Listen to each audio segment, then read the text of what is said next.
कर्मों का फल, 3 बहुओं की कहानी।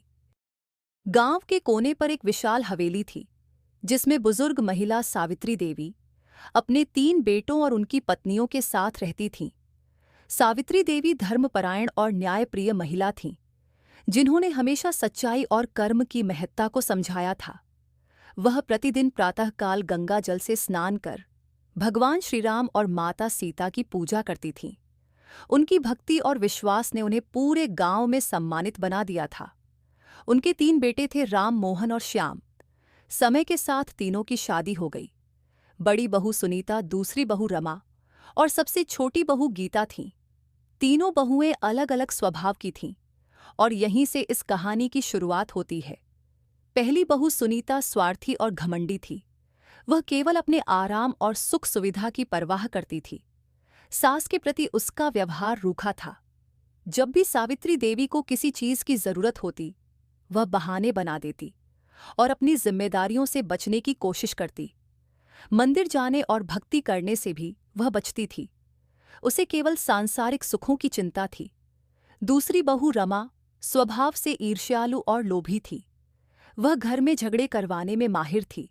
जब भी मौका मिलता, वह भाइयों और उनकी पत्नियों के बीच मनमुटाव पैदा कर देती। उसे बस अपने फायदे की चिंता थी और दूसरों की परेशानियों से उसे कोई फर्क नहीं पड़ता था। जब भी सावित्री देवी पूजा पाठ करती, तो वह मजाक उड़ाती और दूसरों को भी बहकाने की कोशिश करती। तीसरी बहू गीता कोमल हृदय की, सेवा भाव रखने वाली और सबसे मिलनसार थी। वह सास ससुर की सेवा को अपना धर्म मानती थी और हमेशा सभी का सम्मान करती थी। हर दिन सूर्योदय से पहले उठकर तुलसी की पूजा करती और भगवान श्री कृष्ण का भजन गाती। वह हमेशा अपने परिवार और गांव के लोगों को भक्ति के मार्ग पर चलने की प्रेरणा देती थी। सालों बीत गए, सावित्री देवी अब बूढ़ी और अशक्त हो गई थीं। उन्होंने महसूस किया कि अब समय आ गया है जब कर्मों का फल हर किसी को मिलेगा। एक दिन उन्होंने घोषणा की कि वह अपनी संपत्ति तीनों बहुओं में बराबर बांट देंगी। सुनीता और रमा बहुत खुश हुई। उन्हें लगा कि अब आराम से जिंदगी बिताने का मौका मिलेगा। लेकिन जब असली बंटवारा हुआ, तो परिणाम कुछ और ही निकला। सावित्री देवी ने पहले सुनीता को बुलाया और कहा, तुमने हमेशा अपने आराम को प्राथमिकता दी, इसलिए तुम्हें वह हिस्सा मिलेगा जिसमें सबसे पुराना और जर्जर घर है, जिसमें तुम्हें बहुत मेहनत करनी पड़ेगी। फिर उन्होंने रमा से कहा, तुमने घर में हमेशा झगड़े और नफरत फैलाई, इसलिए तुम्हें दूर वाले खेत मिलेंगे, लेकिन वे बंजर हैं। तुम्हें उन्हें उपजाऊ बनाने के लिए बहुत मेहनत करनी पड़ेगी। आखिर में उन्होंने गीता को बुलाया और कहा, बेटी, तुमने हमेशा प्रेम और सेवा को महत्व दिया। तुम्हें यह हवेली और सबसे उपजाऊ जमीन मिलेगी, क्योंकि तुमने अपने कर्मों से इसे पाने के योग्य बनाया है। सुनीता और रमा को अब अपनी गलतियों का एहसास हुआ, लेकिन तब तक बहुत देर हो चुकी थी। गीता को अपने कर्मों का शुभ फल मिला और वह अपनी नई संपत्ति का अच्छे से देखभाल करने लगी। वह प्रतिदिन भगवान की आराधना करती और गांव के लोगों को सत्संग और भजन कीर्तन के लिए आमंत्रित करती। धीरे धीरे पूरे गांव में भक्ति और प्रेम का माहौल बनने लगा।